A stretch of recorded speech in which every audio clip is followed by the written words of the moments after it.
Hello friends, कैसे हैं आप सभी। मैं मासूदा परवीन एक बार फिर से हाजिर हूं आप सभी के बीच में आपके अपने चैनल गणेश स्टडी कंसेप्ट पर। पिछले 2 दिनों से लगातार विद्यार्थी पूछ रहे हैं, मैम जुलाई में पुलिस भर्ती के एग्जाम्स हैं, इतनी जल्दी प्रिपरेशन कैसे होगी, कोई तरीका बता दीजिए, कोई शॉर्ट ट्रिक बता दीजिए। दोस्तों, सबसे पहली बात तो सफलता का कोई शॉर्टकट नहीं होता है। जो लगातार तैयारी कर रहे हैं वही मंजिल को प्राप्त करते हैं। तो आप बिना डरे लगातार तैयारी करते रहे, निश्चित रूप से आपको सफलता मिलेगी। विद्यार्थियों, आपके लिए कुछ कहना चाहूंगी, कुछ पंक्तियां सुनिएगा। खोल दो पंख मेरे कहता है परिंदा, खोल दो पंख मेरे कहता है परिंदा, अभी और उड़ान बाकी है, अभी और उड़ान बाकी है। जमी नहीं है मंजिल मेरी, जमी नहीं है मंजिल मेरी, अभी तो पूरा आसमान बाकी है, अभी तो पूरा आसमान बाकी है। तो लगे रहो दोस्तों, जोश और जुनून के साथ मंजिल जरूर मिलेगी, ये हमें यकीन है। तो बेस्ट ऑफ लक आप सभी को। शुरुआत करते हैं। हम पढ़ रहे थे राजस्थान की प्राचीन सभ्यताओं के बारे में, तो आइए उसी के अंतर्गत आज पढ़ेंगे हम इसके बारे में, कालीबंगा सभ्यता के बारे में। तो आज का टॉपिक है फ्रेंड्स कालीबंगा। कालीबंगा सभ्यता के लिए हम पढ़ेंगे, थोड़ा सा इंट्रोडक्शन मैंने आपको बताया था, आज आगे बढ़ते हैं। कालीबंगा, कालीबंगा जो है राजस्थान के हनुमानगढ़ जिले में स्थित है। कहाँ पर स्थित है? हनुमानगढ़ जिले में। कालीबंगा का संबंध आद्य ऐतिहासिक सभ्यता से माना जाता है, या आद्य ऐतिहासिक काल की सभ्यता कौन सी है? सिंध कालीबंगा, और कालीबंगा का संबंध सिंधु घाटी सभ्यता से भी माना जाता है। तो देखिए दोस्तों, आद्य ऐतिहासिक काल वह समय है जब हमारे पास लिखित सामग्री तो उपलब्ध है, किंतु हम उसे पढ़ नहीं पाए। मैंने पिछली क्लास में आपको बताया था सिंधु घाटी सभ्यता की लिपि कैसी थी, पिक्टोग्राफिक भाव चित्रात्मक, शैली कैसी थी, वाउस्त्रोफेदन, गौमूत्र, सर्पिलाकार, जिसे हम आज तक पढ़ नहीं पाए। तो आद्य ऐतिहासिक काल से किस सभ्यता का संबंध है? कालीबंगा का। और आद्य ऐतिहासिक काल की प्रमुख सभ्यता कौन सी है? सिंधु घाटी सभ्यता। तो सिंधु घाटी सभ्यता के प्रमुख स्थलों में से राजस्थान में एक स्थल है, वह कौन सा है? कालीबंगा। क्लियर है? तो एक तो इसका संबंध किससे हो गया? आद्य ऐतिहासिक काल से। दूसरा कहाँ से हो गया? सिंधु घाटी सभ्यता से। और कहाँ पर स्थित है? हनुमानगढ़ जिले में। यह सभ्यता किस नदी के किनारे विकसित हुई? घग्गर नदी के किनारे। घग्गर नदी जो है, इसे हम वर्तमान में क्या नाम देते हैं? मृत नदी कहते हैं। इसे सोतर नदी भी कहा जाता है, और इसे हम क्या नाम देते हैं? नट नदी। राजस्थान का शोक भी किसे कहा जाता है? घग्गर नदी को ही कहा जाता है। तो घग्गर नदी जो है अंतः प्रवाह की नदियों के अंतर्गत आती है। प्राचीन समय में पश्चिमी राजस्थान जो है टेथिस सागर का अवशेष माना गया है, और ऐसा बताया जाता है कि सरस्वती नदी यहाँ बहा करती थी और आकर कहाँ गिरती थी? टेथिस सागर में। तो सरस्वती नदी के बारे में अगर हम बात करते हैं, तो सरस्वती नदी के लिए आपको थोड़ा सा बता देती हूँ। सरस्वती नदी जो है, इसके 2 तरह के प्रमाण आपको देखने के लिए मिलेंगे। सरस्वती नदी का जब हम धार्मिक प्रमाण पढ़ते हैं, देखिए शब्द कुछ भी लिखा जा सकता है। धार्मिक प्रमाण पूछ ले, सांस्कृतिक प्रमाण पूछ ले, तब आपको उत्तर क्या लिखना है? धार्मिक प्रमाण या सांस्कृतिक प्रमाण हमें कहाँ से मिला है? ऋग्वेद से मिला है। ऋग्वेद मनुष्य का सबसे प्राचीनतम ग्रंथ किसे माना गया है? ऋग्वेद को माना गया है। ऋग्वेद के अंदर 10 मंडल हैं। कितने मंडल हैं? 10 मंडल, 1028 सूक्त और 10,580 ऋचाएं हैं, जिसको अभी आपके आरबीएससी की बुक्स में 10,600 भी कर दिया गया है। तो ये कितनी है? 10,580 है। ऋग्वेद का जो 10वां मंडल है, 10वें मंडल में कौन सी नदी का प्रमाण मिलता है? सरस्वती नदी का। तो ये तो हुआ दोस्तों कैसा प्रमाण? धार्मिक या सांस्कृतिक प्रमाण। अब हम बात करते हैं सरस्वती नदी के वैज्ञानिक प्रमाण की बात करते हैं। तो देखिए दोस्तों, वैज्ञानिक प्रमाण की जब बात की जाती है, तो वैज्ञानिक प्रमाण कौन दे रहा है हमें? काजरी इंस्टीट्यूट। काजरी इंस्टीट्यूट आपके कहाँ पर स्थित है? जोधपुर में। काजरी के वैज्ञानिकों ने दावा किया कि प्राचीन काल में सरस्वती नदी राजस्थान में बहती थी और अभी भी जमीन के अंदर बह रही है। यह जानकारी कौन दे रहा है? काजरी इंस्टीट्यूट हमें दे रहा है, और उन्होंने इसके लिए हमें 2 फैक्ट्स भी बताए हैं। वो 2 तथ्य कौन से हैं? तो देखिए, फर्स्ट फैक्ट जो आप पढ़ते हैं, पहला तथ्य, तो उन्होंने क्या बताया? चांदर नल को चांदन नलकूप, जिसे हम थार का घड़ा कहते हैं, क्या नाम दिया गया है इसे? थार का घड़ा। वैज्ञानिकों ने ये कहा कि जहां जैसलमेर, बाड़मेर, पश्चिमी राजस्थान में 400-500 फीट की गहराई पर खोद देने पर भी पानी नहीं मिलता है, और मिलता है तो कैसा मिलता है? खारा। वहां पर मात्र 40 फीट की गहराई पर एक क्या है, मीठे पानी का मिलना क्या है, वो इस बात का सबूत है कि सरस्वती नदी अभी भी जमीन के अंदर बह रही है। तो चांदन नलकूप क्या है? थार का घड़ा के नाम से भी प्रसिद्ध है। और वैज्ञानिक क्या कह रहे हैं कि ये जो पानी है ये किसका है? सरस्वती नदी का। दूसरा प्रमाण बताया गया लाठी सिरीज। हम पढ़ते हैं जैसलमेर में पाकिस्तान के सहारे सहारे एक लंबी भूगर्भिक जल पट्टी है 60 मीटर चौड़ी, इसे क्या नाम दिया गया? लाठी सिरीज। यहाँ पर सेवण और धामण नाम की घास पैदा होती है, जो कि बहुत ही पौष्टिक है, दुधारू पशु इसे खाते हैं।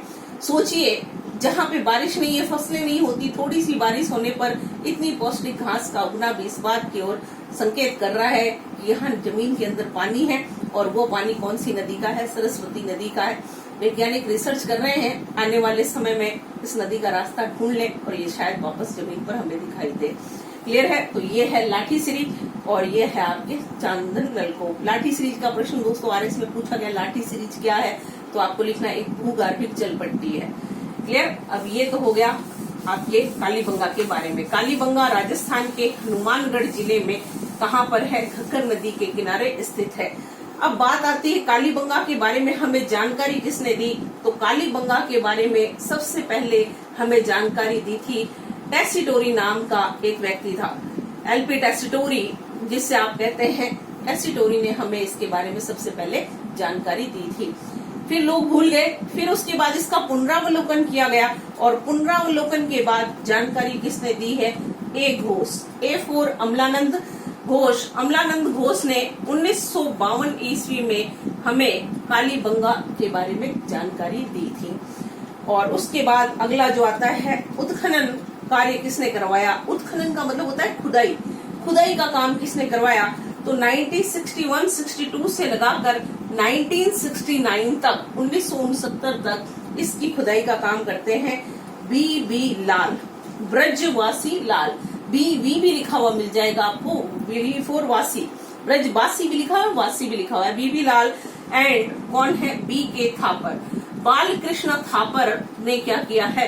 यहाँ पर खुदाई का कार्य करवाया है। तो ये है कालीबंगा सभ्यता का इंट्रोडक्शन। अब देखिए कालीबंगा के संदर्भ में कुछ और बातें क्या क्या है। देखिए दोस्तों, कालीबंगा की यदि हम बात करते हैं तो कालीबंगा सभ्यता के लिए जब आप पढ़ते हैं तो सबसे पहली चीज जो मैं आपको बता रही हूँ वो ये है कि यह एक कैसी सभ्यता है? नगरीय सभ्यता है। कैसी सभ्यता है? नगरीय सभ्यता। यानी ये कालीबंगा जो है सिंधु घाटी सभ्यता के प्रमुख स्थलों में या प्रमुख नगरों में से एक नगर था। सिंधु घाटी सभ्यता के अंतर्गत हड़प्पा और मोहनजोदड़ो को क्या बताया गया है? सिंधु सभ्यता की जुड़वा राजधानी। किसने बताया था? पिग्गट नामक एक व्यक्ति ने बताया। जबकि कालीबंगा को सिंधु सभ्यता की कौन सी राजधानी बताया गया है? तीसरी राजधानी। तो कालीबंगा क्या हो गया? सिंधु सभ्यता की तीसरी राजधानी। सेकंड ग्रेड परीक्षा में पूछा जा चुका है। सिंधु सभ्यता की तीसरी राजधानी कालीबंगा को किसने कहा? तो आपको उत्तर लिखना है, वो कौन थे? दशरथ शर्मा। दशरथ शर्मा साहब ये कहते हैं कालीबंगा को सिंधु सभ्यता की तीसरी राजधानी। यहाँ पर समाज कैसा था? मात्र सत्तात्मक था। कैसा समाज है? मात्र सत्तात्मक समाज था, क्योंकि यहाँ पर एक मुद्रा मिली है जिस पर क्या है? एक तरफ तो किसका चित्र है? व्याघ्र यानी चीता का चित्र है, तो दूसरी ओर कुमार देवी का चित्र मिलेगा। कुमार देवी यानी जो है मात्र देवी जिसको कहते हैं हम, मात्र देवी की प्रतिमा मिली है, जो ये बता रही है कि यहाँ का समाज कैसा था? मात्र सत्तात्मक था। परिवार यहाँ का कैसा था? एकल परिवार था। परिवार कैसे हैं? एकल परिवार है। तो ये है आपके दोस्तों कालीबंगा जो सभ्यता है उसकी कुछ प्रमुख बातें। और ये कौन सी सभ्यता है? कांस्य युगीन सभ्यता मानी गई। किस प्रकार की सभ्यता है? कांस्य युगीन सभ्यता। ये आपके कालीबंगा सभ्यता के बारे में कुछ फैक्ट जो हैं जिनके बारे में हमने पढ़ा वो ये रहेंगे। अब बात करते हैं कालीबंगा सभ्यता में उत्खनन में हमें क्या क्या मिला। अब देखिए दोस्तों, यहाँ पर खुदाई में क्या क्या मिला है। उत्खनन में प्राप्त सामग्री। उत्खनन में प्राप्त सामग्री की यदि आप बात करते हैं तो देखिए यहाँ पर 2 टीले मिले। कितने टीले मिले हैं? 2 टीले। एक ये है और दूसरा ये है। इस तरह से 2 टीले मिले हैं, जिसे एक का नाम है दुर्ग टीला और दूसरे का नाम क्या है? नगर टीला। दुर्गीकृत अदुर्गीकृत भी लिखा हुआ आपको मिल जाएगा। दुर्ग टीला जहाँ पर पुरोहित वर्ग रहा करता था, ये थोड़ा सा ऊंचा था। नगर टीला जहाँ पर जनता रहती थी, वह थोड़ा सा नीचा था। ये कैसे घिरा हुआ है? दोहरी प्राचीरों से घिरा हुआ है। कैसी प्राचीर है दोस्तों? दोहरी प्राचीर है। तो सिंधु घाटी सभ्यता में 2 जो टीले मिले हैं वो कैसे हैं? एक तो दुर्ग टीला है, एक नगर टीला है। और यह नगर कैसा है? एक सुरक्षित नगर था जो कि क्या है? दोहरी प्राचीर से घिरा हुआ था। अब बात आती है यहाँ के भवनों की बात करते हैं। देखिए अब भवन की यदि बात की जाए तो भवन देखिए यहाँ की जो मकान है उसमें कैसी ईंटें यूज की गई? कच्ची ईंटें भी मिलेगी और साथ में आपको कैसी ईंटें मिलती है? पक्की ईंटें भी मिलती है। दोनों प्रकार की ईंटें हमें कहाँ से मिलती है? कालीबंगा से मिलती है, कालीबंगा के घरों से। कालीबंगा के लिए ऐसा लिखा गया कि यह कितने स्तरों पर विकसित हुआ है? 5 क्रमिक स्तर मिले हैं हमें खुदाई में। यहाँ से 5 क्रमिक स्तर देखने को मिलते हैं। तो प्रारंभ में जो घर थे वो किससे बने थे? कच्ची ईंटों से बने थे। इसलिए कच्ची ईंटों से घर बने हुए थे, इसलिए कालीबंगा को क्या नाम दिया गया? दीनहीन बस्ती कहकर भी संबोधित किया गया है। क्या नाम दिया गया दोस्तों? दीनहीन बस्ती। इसके अतिरिक्त यहाँ पर भवनों में अलंकृत ईंटें मिली हैं। अलंकृत ईंटों को इंग्लिश में हम लिखते हैं टाइल्स, और मारवाड़ी भाषा में कहे तो घर के मायना कही है मांडो मांडड़ो। तो ये वाली बात है। यहाँ पर क्या मिली है? टाइल्स। विश्व का एकमात्र टाइल्स का जो एविडेंस है वो आपको कहाँ से मिलता है? कालीबंगा से मिलता है। यहाँ पर जो मकान थे उनके गेट सड़क की ओर ना खुल करके कहाँ खुलते थे? पीछे की ओर खुलते थे। ऐसा इसलिए क्योंकि यहाँ के लोग बड़े ही शांति प्रिय थे। दोस्तों अभी तो बहुत कुछ बाकी है, कल मिलते हैं फिर आगे। उत्खनन में बहुत सारी सामग्रियां मिली हैं, उनके बारे में हम अध्ययन करेंगे। तब तक आप लगातार पढ़ते रहें। कोई भी प्रॉब्लम्स हो तो हमारे साथ शेयर कीजिए, हम उसका सॉल्यूशन करेंगे। Thank you very much.